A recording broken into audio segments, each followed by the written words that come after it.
Hi everyone, welcome back to HowtoLogin. In today's video, I'm going to show you how to reset your password for GateCity.Bank account. If you've forgotten your password during the login in process while logging into your bank account, then keep watching the video till the end. Don't forget to subscribe to our channel if you've not yet, and also press the notification bell icon so that you'll never miss another update from us. Start off by opening up your web browser.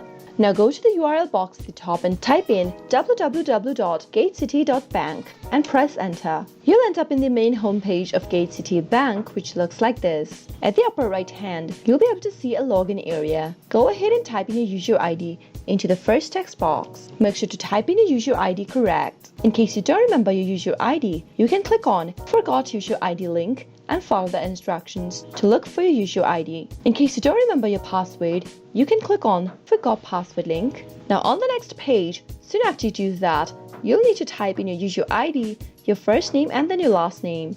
Make sure you're typing them correct. First, type in your user ID and then type in your first name.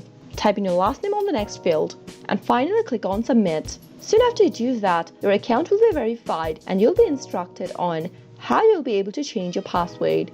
Simply follow the on-screen prompts in order to do so. If you found the video to be helpful, go ahead and give us a thumbs up. Comment down in the comment box if you have any questions or feedback for us. I'll be back soon with more videos like this. Thank you for watching.